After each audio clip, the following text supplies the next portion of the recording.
And welcome back to Ozarks Live. All right, it is not crickets, but Cami is going to cook up something great for us today. What's on your menu today? It's just cheesy corn, but I know there's probably a million recipes for this, so it's one that I like all the ingredients. I figured that out a long time ago. All the ingredients, if I love it, I make it. If I don't, I throw it out. So it has heavy whipping cream.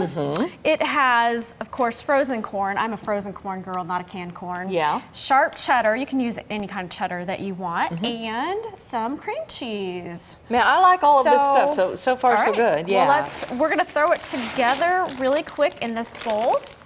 And this is something that you have going in the crock pot that you put on earlier. You know, I'm thinking about family reunions and, you know, picnics and that kind of thing. And crock pots are just easy to take and pre-made. And so we're going to do, it says 32 ounces of corn, which is what, about 4 cups? Yeah, probably. So 1, 2. Do you want to get that cream cheese? And we'll cut that up. Sure. So we're gonna just kind of cut it into big pieces. Oops, throwing corn on the floor. All right, so I would just suggest, you know, cutting it up so that it doesn't just get in a big glob and it cut it up a little bit. Yeah, and I know a lot of times when I'm working with cream cheese, I like to kind of let it sit out for a while and get room temperature, because otherwise it is a little bit hard to get it to and you know, if you wanted this recipe done faster, you could have thawed the corn out already. You could have gotten that at room temperature. Right. There's butter in it. We could get at room temperature. So while you're doing that, I'm going to add 3/4 cups of cheddar. And again, I chose sharp cheddar. Just going to dig in my bag. I can't get over that giant bag of corn that you found. I don't think I've ever seen a bag of corn. That would last a long time, you know? You can make a lot of recipes with that. You can. Okay.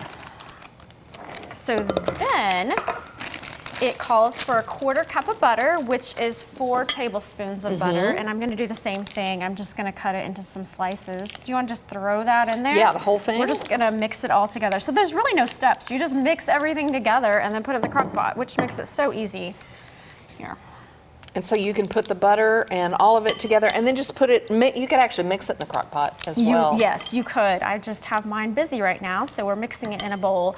But this, you would just cook this for about, you know, 2 to 3 hours on low. I did mine like 1.5 hours on high and then turned it to low. So, you know, just till it's done. And that's the thing is you can't really like ruin it unless you cook it way too long. It might get a little mushy on you. Yeah, but how can you mess with these ingredients? I mean, when you look at these, it's going to be just fine. Okay, so do you want to do a 1/2 cup of the heavy whipping cream? Absolutely. And while you're doing that, I've got a 1/4 teaspoon of pepper that I'm going to add in here. And then we can kind of give that a mix. Oh. Okay, that was easy. Can't open that side. Okay. 1/4 teaspoon of pepper. I'm sorry, I just eyeball things. I'm never very good at measuring. Okay. Then we're going to do a 1/2 teaspoon of salt.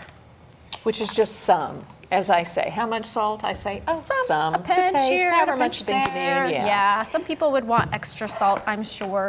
So that's all that goes in it. That's it. You would just mix it together in your crock pot and turn it on. So and that's all there. Yes, I do want to try it. So you've had this in the crock pot. You said you put this on high. I did. And so I'm going to stir it around a little bit with our cup.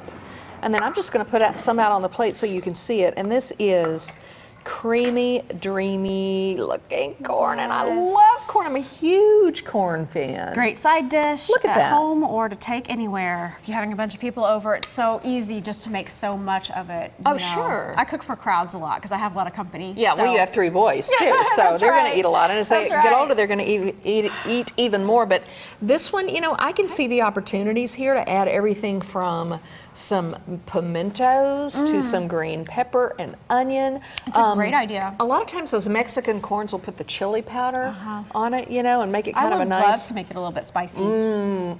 It's that cream cheese really does it. Of course, heavy whipping cream too. I mean, come on. Comfort food right there. You know. No, that's delicious, and you know, I can see it for winter or summer. Yeah, exactly. Any kind of, I mean, who wouldn't like that? You could get some fresh corn coming up around the corner here, and that would be really good too. That would be good, but you know, for a frozen corn, no, that's outstanding. I think it is. Okay.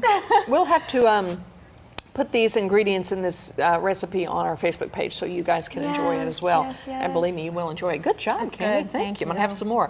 All right, up next, we're going to tell you how to stomp the blues out of homelessness. There's a big concert coming up. Stay with us. We'll be right back.